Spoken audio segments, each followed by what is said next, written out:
Esta história começa antes da destruição causada pelo dilúvio, quando ainda existia outra civilização na Terra, sobre o lugar que hoje, convertido em lenda, chamamos de Atlântida.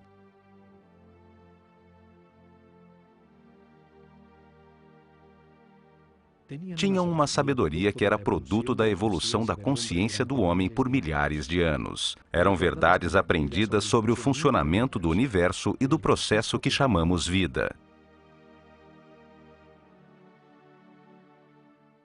O estudo das constelações lhes revelou que a humanidade era uma união vivente entre o céu e a terra, e que as estrelas e os sóis a influenciavam, formando estações, ciclos e ritmos.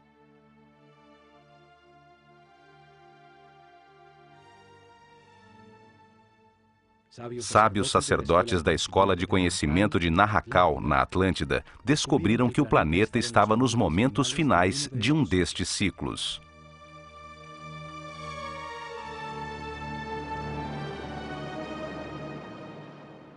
Avisaram, sem que lhes dessem ouvidos, que uma catástrofe eminente destruiria as estruturas que organizavam a vida do homem.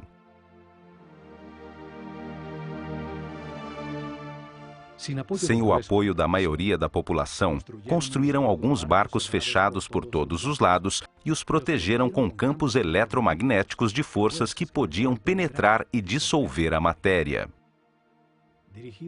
Comandados pelo sumo sacerdote Chiquitet Ahelish Vomalitis, subiram a bordo com suas famílias, alguns instrumentos e animais domésticos e afastaram-se de Atlântida.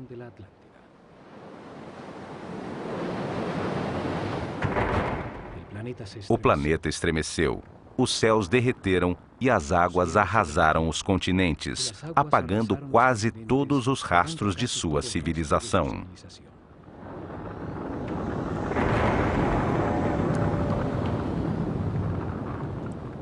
Como evidência próximo ao Egito, foram encontrados uns gigantescos monumentos de pedra chamados megálitos, que por seu tamanho, peso e difícil montagem, revelam uma tecnologia desaparecida, certamente da civilização Atlante.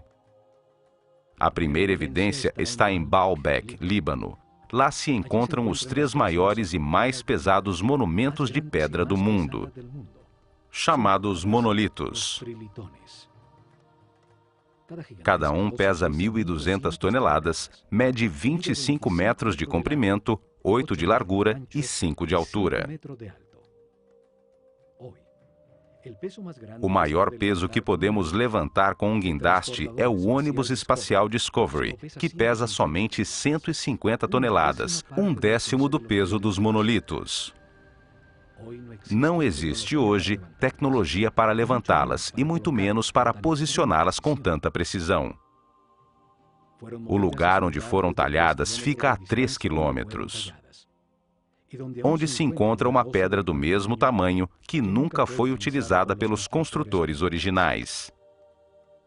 Em virtude do seu tamanho, a misteriosa plataforma tornou-se um lugar sagrado para as culturas que, depois do dilúvio, se assentaram na região. Assírios, persas, gregos e, por último, os romanos construíram seus principais templos sobre a plataforma. A segunda evidência está em Jerusalém. A cidade é sagrada para 3 religiões. Lá existem outros desses megálitos, monumentos gigantescos, pesando cada um mais de 800 toneladas. Por seu enorme e inexplicável tamanho, também se converteram em lugares sagrados em volta dos quais cresceu Jerusalém. Fazem parte da enorme plataforma que sustentava o Templo dos Judeus e que hoje segura a Mesquita de Al-Aqsa e a Cúpula da Roca. As pedras fazem parte das fundações do Muro das Lamentações. Hoje chega-se lá por um túnel que revelou as enormes pedras. Os megálitos de Baalbek e de Jerusalém faziam parte de construções desaparecidas com o cataclismo universal e permaneceram em seu lugar por serem tão imponentes. Este cataclismo destruiu a civilização Atlante. Isto aconteceu por volta do ano 10.900 a.C., quando o sistema solar transitava no signo de Leão, e está registrado nos livros sagrados de todas as culturas do mundo.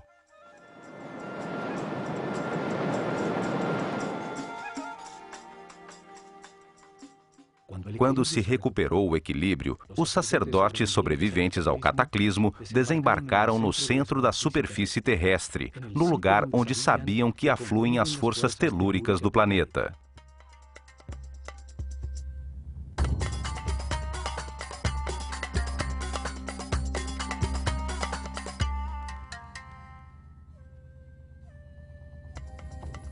Esperavam utilizar essas forças para dar impulso ao pensamento do homem, construindo maciças formas piramidais que ressoavam, concentravam e transformavam a vibração fundamental do planeta em energia. Seres muito avançados espiritualmente, que tinham um conceito de progresso que não estava baseado em aquisições materiais, mas em encontrar a paz e a harmonia interior, transformando o limitado homem-animal num super-homem. Estes sacerdotes, num momento que chamaram de Zep-Tep, o Tempo Novo, viram ressurgir das águas um oásis estreito e longo, uma terra fértil, rodeada pelo deserto protetor, às margens de um longo rio. Chamaram-no Egito. A terra que emerge das águas, o país de um único rio, o Nilo, com as melhores condições para gerar uma nova civilização. Os sacerdotes viram o cataclismo como uma oportunidade de orientar a humanidade a um destino mais alto e estruturar neste novo ciclo uma sociedade dedicada ao aperfeiçoamento espiritual.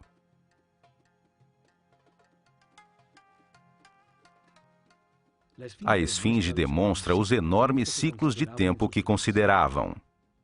Sua forma de leão com cabeça de homem ressalta o ciclo compreendido entre a Era de Leão e a de Aquário, os tempos de influência da nova civilização. Viam a vida como um processo desenhado por Deus, no qual o homem reencarna sucessivamente para aperfeiçoar-se e ascender na hierarquia do universo. O espírito do homem que não entende o Criador, nem a razão do universo ou de sua própria existência, se encarna num corpo para viver experiências que lhe permitam adquirir sabedoria e compreensão. O lugar em que reencarna e experimenta tudo tem dois extremos opostos. É um universo polarizado e dual, que permite a comparação entre as partes, para compreender qual é a verdadeira. Aprende-se individualmente o resultado de cada decisão e comportamento na vida. O sofrimento permite entender a felicidade e a angústia permite entender a paz. Ao longo de muitas vidas, comparando os dois extremos, entende-se que a verdade está no centro, na neutralidade do amor. Através da reencarnação, o homem compreende a vida, se transforma num ser que respeita tudo o que existe, compreende que tudo tem a sua função, aceita que todas as circunstâncias, mesmo as mais difíceis, são perfeitas, pois são lições para o aperfeiçoamento espiritual.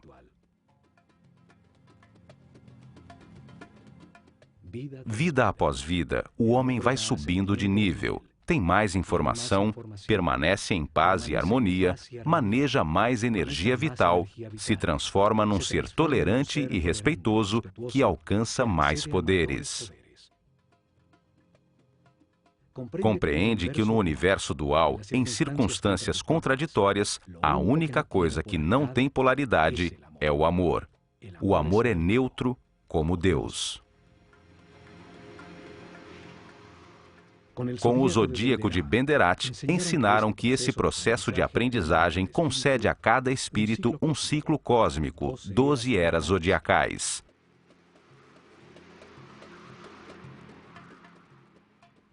Um giro completo do sistema solar, recebendo a radiação de cada uma das 12 constelações.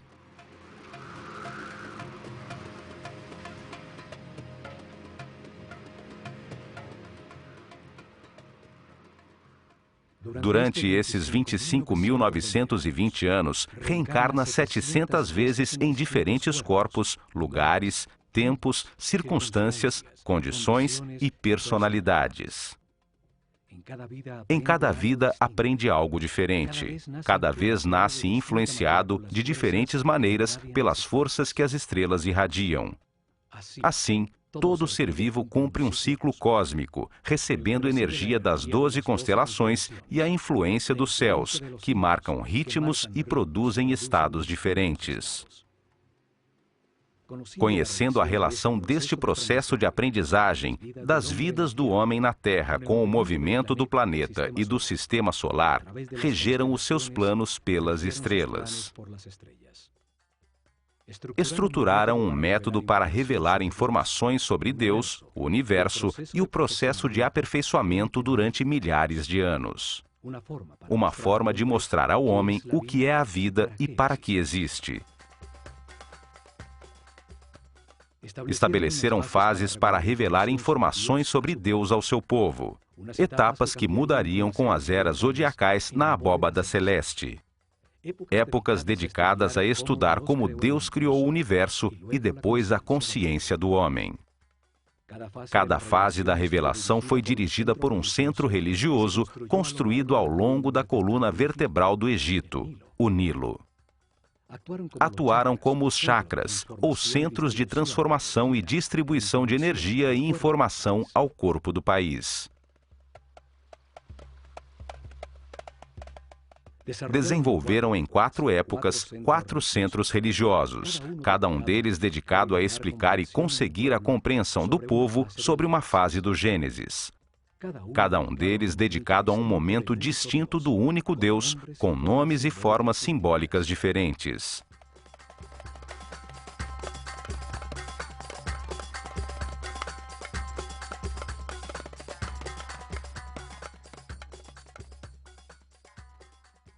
O primeiro centro religioso estabeleceu-se em Anu, chamada Heliópolis pelos gregos. Ao começar a Era de Gêmeos, no ano de 6.620 a.C., na época pré-dinástica do Egito. Uma época dedicada à simetria na arte e na arquitetura. Foi dedicada a revelar informações sobre as características, qualidades e significados de um Deus absoluto, o único Deus, a causa original, o todo, que chamaram Atum-Ra, a unidade homogênea, estática, antes de manifestar o universo. O segundo templo estabeleceu-se em Mênfis, ao começar a Era de Touro, ano 4.460 a.C. Foi dedicado a revelar informações de outro momento de Deus, quando manifesta o universo, os planetas e os homens, quando ativa a sua vontade, a sua energia divina e cria a matéria. Essa característica criadora de Deus chamaram de Tá. Durante essa época, sente-se a influência de Mentu, o touro que representa a Era de Touro, em todo o Egito, até no nome dos faraós.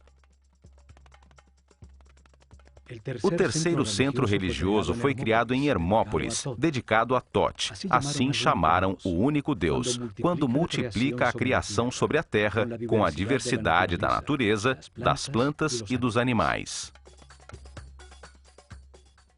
O quarto centro religioso estabeleceu-se em Tebas, com a chegada da Era de Áries, o Ram, no ano de 2300 a.C.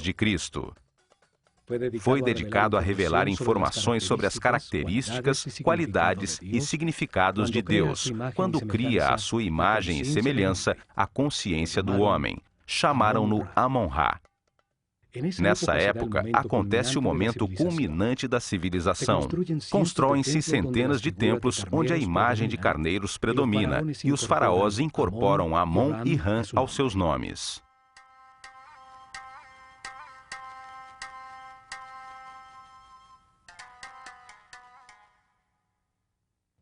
As mudanças de era ou constelação zodiacal determinaram a duração de cada fase da revelação. O povo entendeu aos poucos que existe um só Deus, que por suas características e momentos diferentes em que cria o universo e o homem, tem nomes diferentes. Criaram uma escola de mistérios para transmitir o seu conhecimento, garantindo sacerdotes sucessores de sua casta para continuar o processo de revelação. Se desenvolveram ao redor dos templos e centros religiosos. Em seu interior, se dedicaram a converter os iniciados em seres respeitosos, capazes de guiar seu povo e manejar as forças fundamentais da natureza. Escolheram seus discípulos entre todos os meninos do Egito, pelo nível de consciência e de sensibilidade que demonstravam, dando-lhes a possibilidade de dedicar-se a uma vida de sacerdócio. Deram-lhes informações sobre o processo de aperfeiçoamento, sobre Deus e o universo, através da reencarnação. Ensinaram-lhes ciências, artes, religião e filosofia.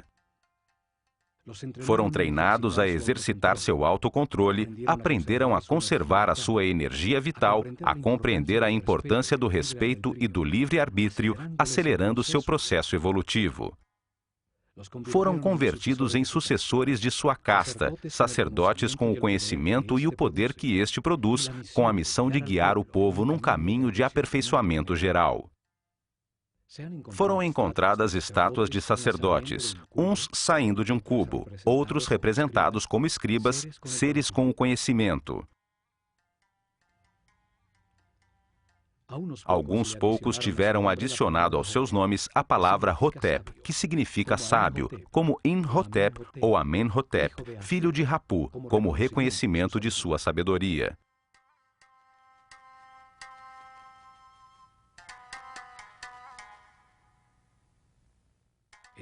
Foi dos templos onde concentraram o conhecimento, o poder, a riqueza material e espiritual que impulsionaram a organização da civilização egípcia.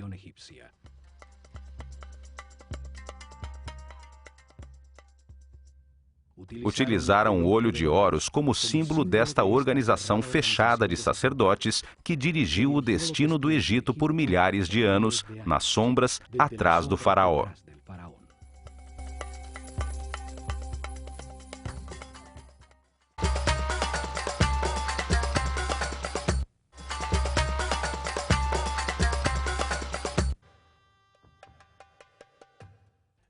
A Escola de Mistérios utilizou o olho de Horus como seu símbolo, uma assinatura que aparece nos muros de todos os templos do Egito. Um símbolo que traz à mente e evoca o seu significado, sua ação principal, e transmite uma ideia de uma maneira muito simples, além das palavras. Seu significado pode ser entendido milhares de anos depois de ter sido desenhado.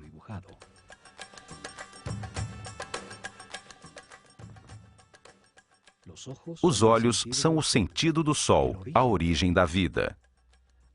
Atuam percebendo a sua luz e as vibrações da cor. Transmitem à mente a intensidade e a força do fogo. Os olhos são os terminais nervosos que percebem a vontade divina, a intensidade da luz, a força de Deus, que os egípcios chamavam de Fi. A força que condensa o espírito na matéria, dando lugar ao universo, o lugar de experimentação da consciência. São os únicos nervos na superfície do corpo e que podemos observar em seu funcionamento vital. Florescem dentro de esferas cheias de um líquido branco cristalino.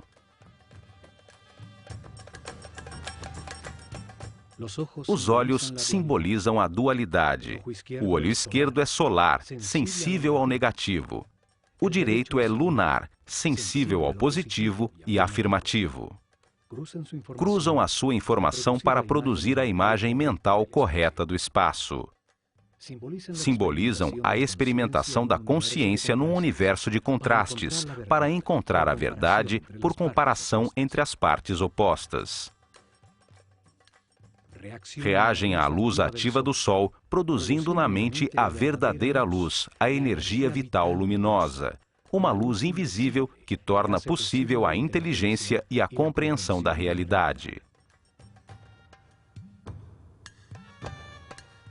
Os pássaros evocam a ação de voar, a liberdade sem limitações materiais. O falcão é o pássaro que vê melhor. Horus, o falcão, representa o espírito quando completa a sua aprendizagem na vida mortal e limitada. Quando entende as verdades do universo, porque as verificou em muitas vidas e se eleva sobre as limitações materiais, sobre o tempo e o espaço. O olho de Horus é a consciência imortal que tudo sabe, tudo vê. Pode voar muito alto sobre tudo que existe ou fixar a atenção em qualquer detalhe. Evidentemente, os sábios sacerdotes se viam como observadores e guias de um movimento de aperfeiçoamento em direção à luz. Por isso, o seu símbolo era o olho de Horus, o olho que tudo vê.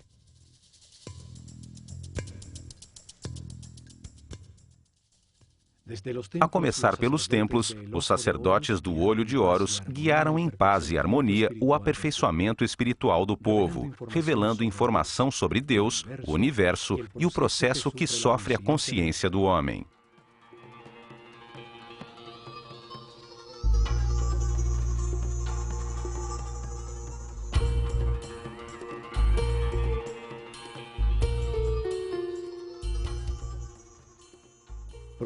Protegido por muros altíssimos, cada templo era um enorme complexo onde moravam milhares de pessoas, homens e mulheres igualmente, porque não havia distinção de sexo. Dedicavam pelo menos 21 anos de suas vidas recebendo informação e treinamento para se converterem em sacerdotes ou sacerdotisas.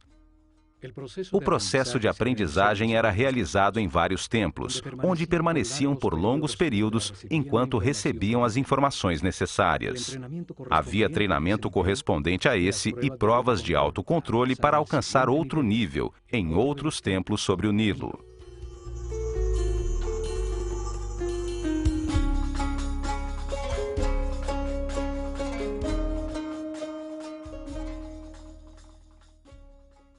Cada templo era uma biblioteca viva com informação especializada.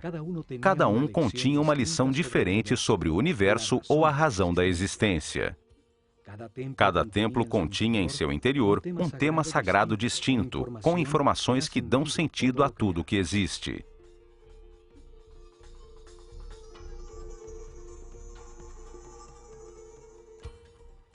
O nível básico se realizava durante os primeiros 7 anos, quando recebiam informações gerais sobre o universo e treinamento para manipular os centros energéticos mais baixos do corpo.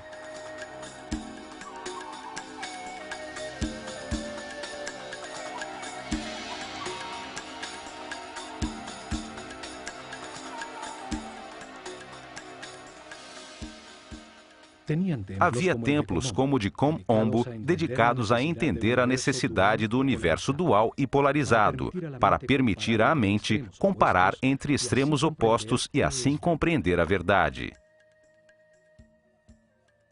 Em seu interior, aprenderam a controlar o medo da perda, a entender que se possui em cada vida o necessário para adquirir as experiências de aprendizagem.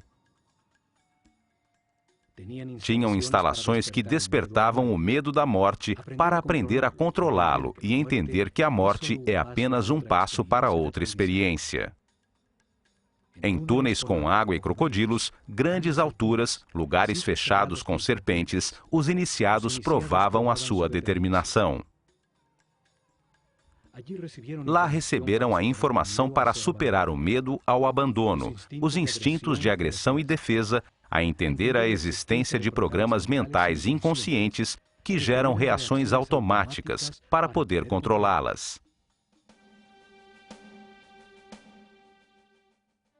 No templo de Luxor, em Tebas, transmitiram os conhecimentos que tinham sobre o funcionamento do corpo e o treinamento para que a consciência se identificasse com ele.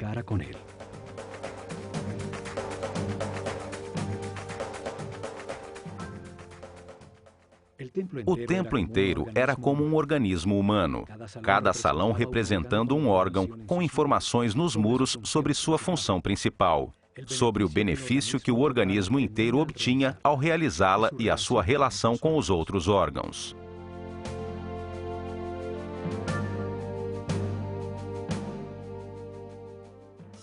Em seu interior, realizavam exercícios de concentração e de movimento, levando a sua mente a cada órgão, até que o corpo inteiro estivesse consciente e os manipulasse à vontade como um excelente instrumento. Vários templos, com sacerdotisas de Néftis e Ísis, se dedicavam a transmitir informações e treinamento sobre as percepções físicas, as emoções e desejos carnais, sobre a diferença das emoções superiores, a intuição e a inspiração.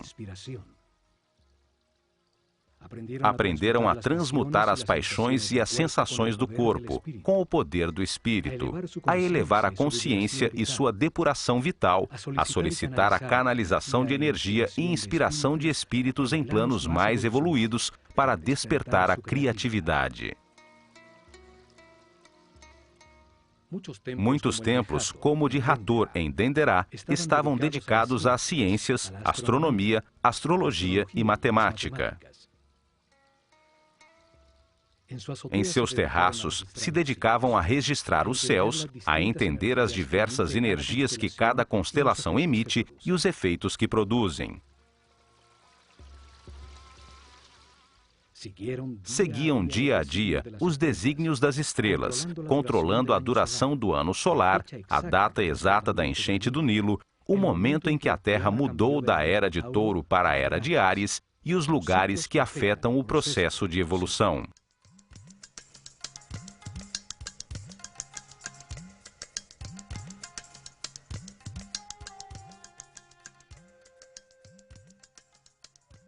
Depois de receberem informações dirigidas à razão e treinamento para controlar sensações, emoções e pensamentos, dedicavam outros 7 anos ao lado direito do cérebro, à inteligência do coração, a encontrar a diferença entre pensar e meditar.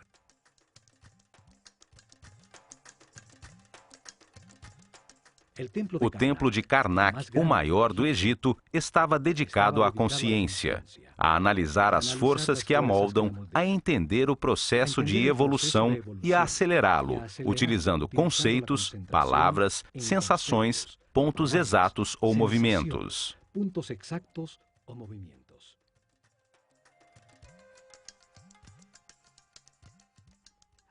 Aprenderam a concentrar-se em si mesmos, a diferenciar entre o eu superior e o ego, a identificar-se com um ser ou objeto externo até sentir e transformar-se no que se pensa.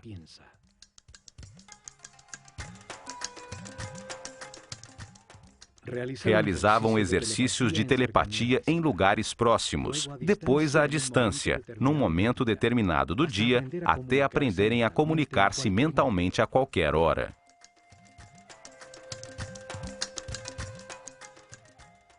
Recebiam informações sobre o tempo e treinamento para vivê-lo como um eterno presente.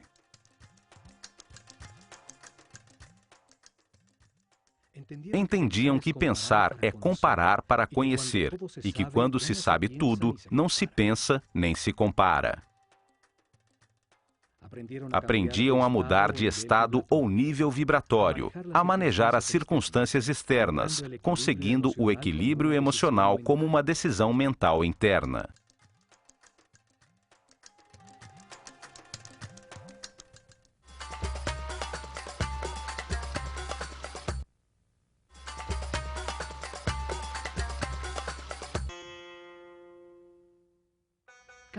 Cada templo continha 3 níveis de informação. Era uma maneira de revelar informações simultaneamente a homens em diferentes níveis ou estados evolutivos. O primeiro nível transmitia informações básicas dirigidas ao povo. Cada templo contava uma história simples, repleta de símbolos e personagens fantásticos. Um drama sagrado facilmente compreensível. As ideias eram expressadas como mitos em forma de história.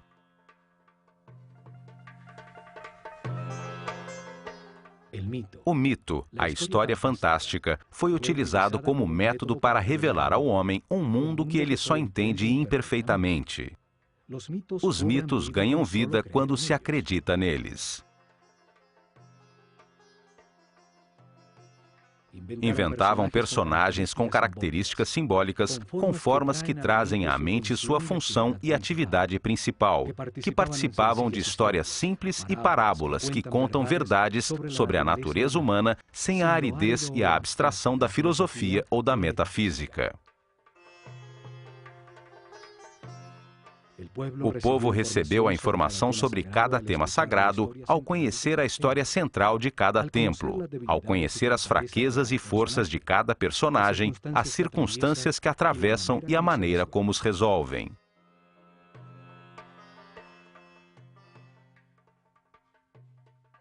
Utilizavam um segundo nível de informação, dirigido aos discípulos, seres com um nível espiritual mais elevado, aos quais se explicava diretamente o mesmo tema sagrado de uma maneira mais concreta e profunda.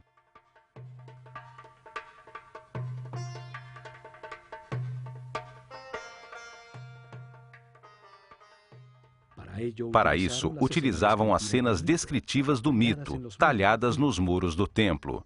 Explicavam cada personagem, o que simboliza no universo, a parte do processo de aperfeiçoamento que representava, o porquê da sua forma, comportamento e sua função principal.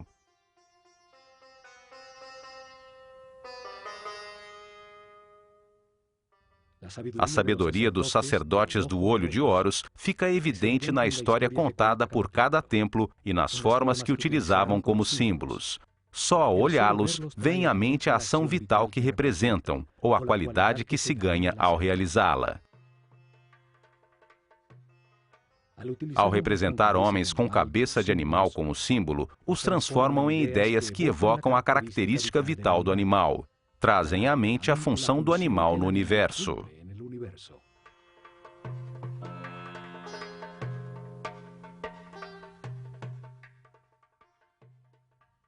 Um homem com cabeça de chacal adquire as suas características, seu instinto de orientação no deserto. Seguindo as suas pegadas, chega-se sempre a terras cultivadas. É, portanto, um excelente guia. Cada símbolo evoca uma simbologia. A forma simples de um pássaro evoca na mente o voo, a liberdade. Um disco solar sobre a cabeça de um homem fala da sua iluminação, da sabedoria que irradia, da informação que tem, do nível da sua consciência.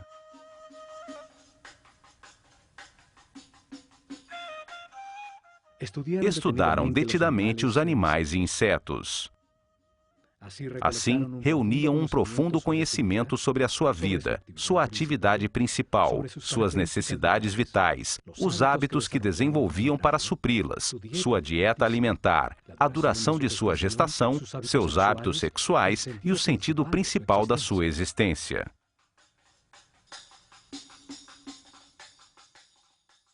Escolheram os animais mais idôneos para representar uma ação vital e o que acontece no universo quando se executa. O processo da lagarta que se arrasta e tece para depois transformar-se em borboleta.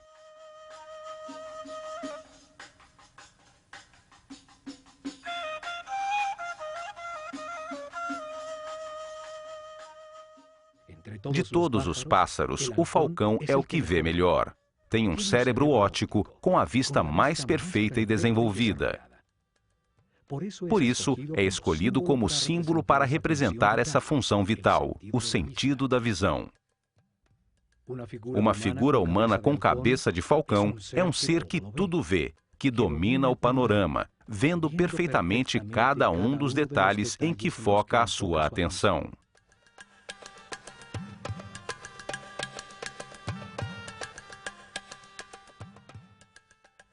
Estas figuras chamadas deuses ou néters, pelos egiptólogos que acreditam que o Egito era politeísta e que adorava os animais, representam apenas uma ação vital, um comportamento que transforma e aperfeiçoa. Cada ação importante da vida tem um símbolo que a representa, comunica a transformação que acontece na essência do indivíduo que a executa, o que obtém dela. Um par de braços indica a adoração, um par de pernas a ação de andar, uma boca a ação de falar.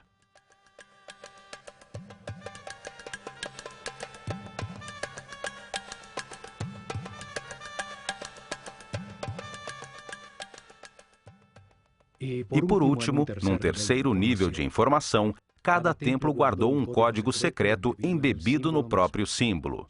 Era conhecido apenas pelos altos sacerdotes e mestres, com informações sobre forças e energias fundamentais, como controlá-las e utilizá-las para prestar serviço ao seu povo.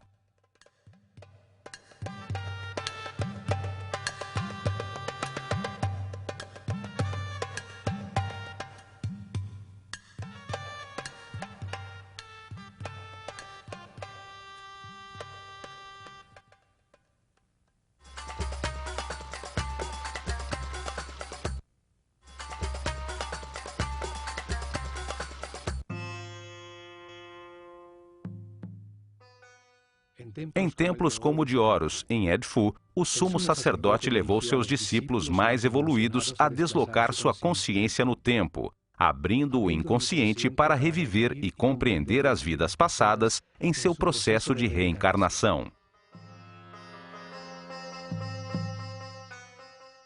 O sumo sacerdote foi sempre um ser muito adiantado no caminho espiritual. Ele não se identificava com o corpo, conhecia perfeitamente o seu funcionamento e que energias utilizar para equilibrá-lo.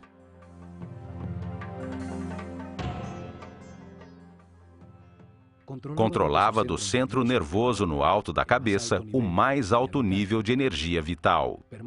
Permanecia num eterno presente, irradiando amor, guiando e servindo com seu divino poder.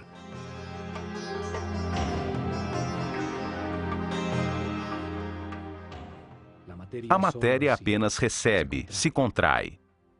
Dar é irradiar. Esta é uma característica vibratória do espírito. Os seres de cada nível recebem e transmitem aos níveis inferiores. Em seus salões, entenderam que a realidade se compõe de 7 níveis de energia vibratória, 7 correntes energéticas com 7 diferentes níveis de poder ou força.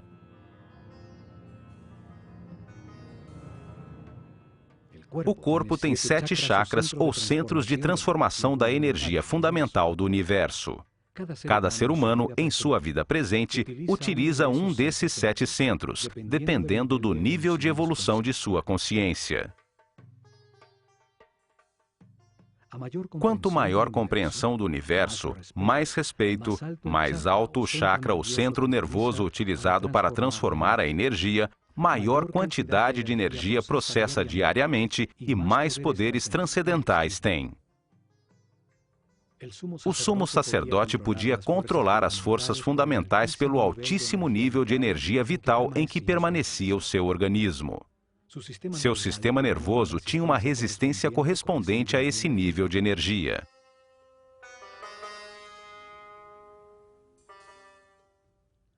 Assim, em todos os templos do Egito, os iniciados receberam informação e treinamento, aumentaram paulatinamente seu nível de energia vital e, de maneira correspondente, o nível de resistência dos nervos de seu corpo.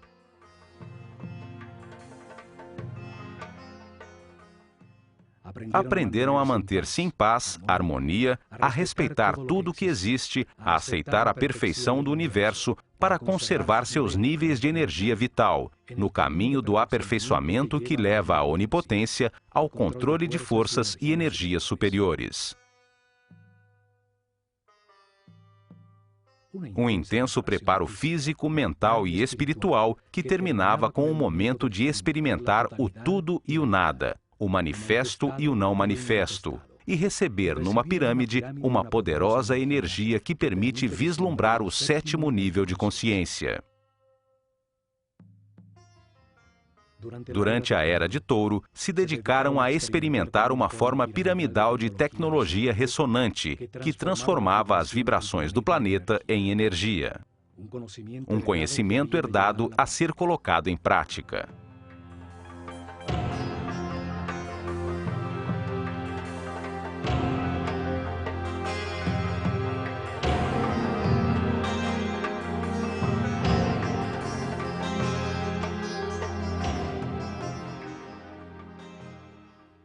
Colocaram maciças formas piramidais de milhões de toneladas em pontos nevrálgicos sobre a malha eletromagnética do planeta. A massa piramidal, que continha milhões de partículas de quartzo, vibrava com a Terra, produzindo energia pela fricção de suas moléculas, num fenômeno que hoje chamamos de peso elétrico.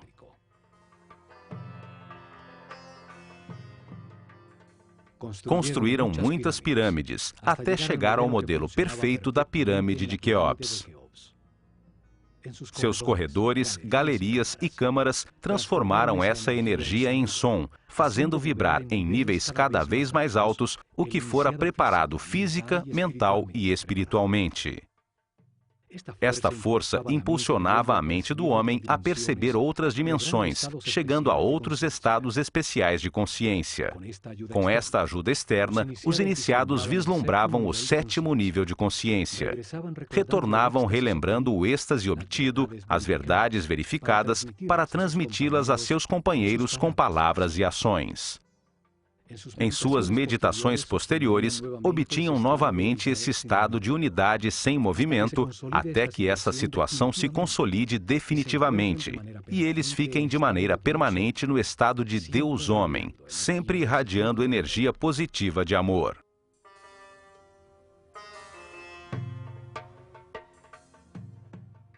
O conhecimento sobre as formas puras do universo, os blocos básicos com os que se organiza a energia e a matéria, foram fundamentais para o desenvolvimento da civilização egípcia.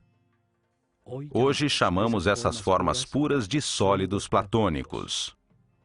5 polígonos com seus lados e ângulos iguais, baseados em triângulos equiláteros, a forma divina, sem tensões. Utilizando essas formas, puderam produzir efeitos de ressonância e concentração energética para elevar a percepção da consciência, para conseguir efeitos de supercondutividade com os quais se anula a força da gravidade. Hoje se descobriu que o planeta tem pontos nevrálgicos, chamados nodos diamagnéticos, onde se pode controlar a força de gravidade do planeta e produzir fenômenos de supercondutividade. A supercondutividade permite amplificar ou diminuir a força da gravidade. Ao aumentar o peso das pedras, se enterrava conhecimento, sem que fosse necessário escavar. Ao diminuí-lo, tornaram as pedras leves para empurrá-las e movê-las facilmente desde pedreiras longínquas. Na ilha de Sehel foram encontrados hieroglifos com fórmulas e ingredientes para produzir uma espécie de concreto que parece rocha. Cientistas franceses os decifraram parcialmente. Suas experiências confirmam que se trata de polímeros, que ao solidificar-se produzem uma espécie de pedra. Isso explica a facilidade para fazer juntas tão exatas entre as pedras dos seus templos, conseguindo usar os blocos já fundidos como forma para os novos.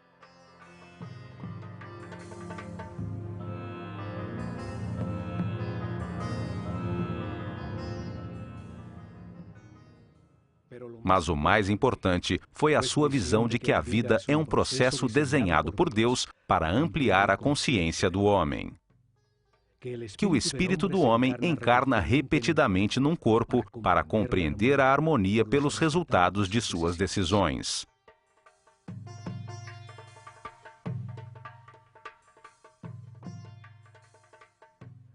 Ao viver muitas vidas com experiências opostas, de angústia e de paz, de depressão e de felicidade, de riqueza e de pobreza, de saúde e de doença, compreende a razão da sua existência e acaba com as limitações materiais, transformando-se num super-homem imortal. Um ser que não perde na morte a consciência ou a informação acumulada. Um espírito sábio ao final de um processo, que sobe outro degrau na perfeição do universo.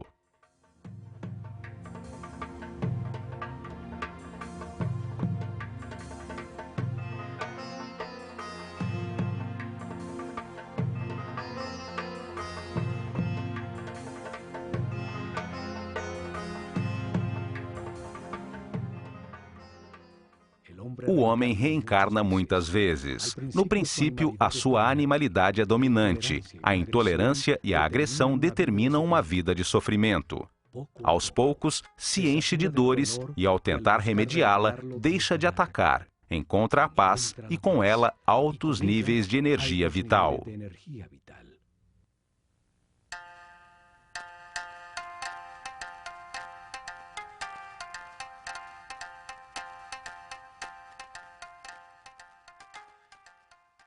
Com a informação do processo de aperfeiçoamento e das leis que o regulam, os egípcios melhoraram de vida, aceitaram os momentos difíceis como parte do seu caminho de aprendizado, permanecendo assim em paz e harmonia.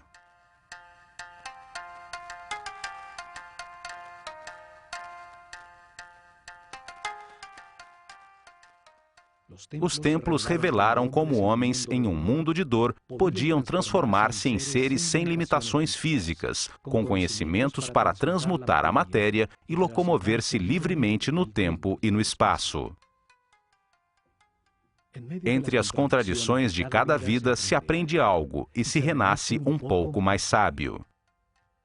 Na polaridade entre a luz e a escuridão, entre o medo e o amor, se aprende a encontrar a paz e a harmonia, a manter a energia vital.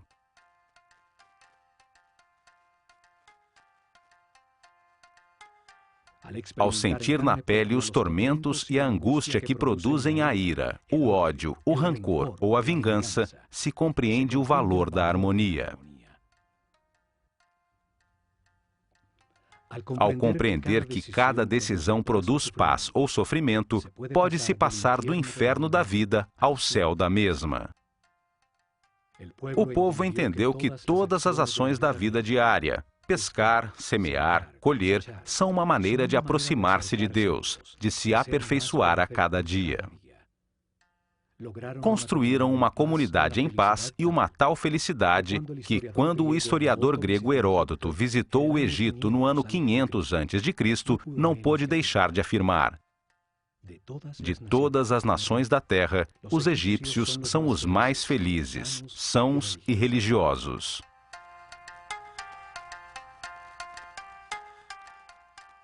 Apesar disso, não tinham uma palavra em sua língua que significasse religião. Não viam diferença entre o sacro e o mundano.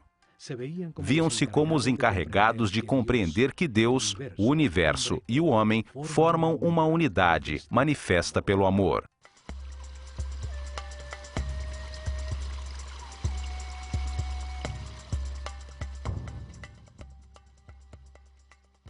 Nestes programas do Olho de Horus, veremos a mensagem que os egípcios transmitiram em seus templos: que todos os homens avançam por um caminho de aperfeiçoamento que leva muitas vidas.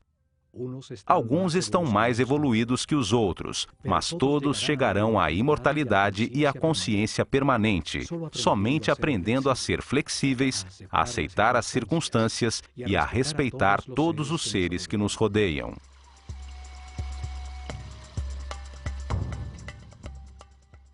O caminho pode ser de sofrimento ou de paz e harmonia. Depende da valorização do que se tem e de agradecer a oportunidade de estarmos vivos para tomar consciência de que fomos criados por amor.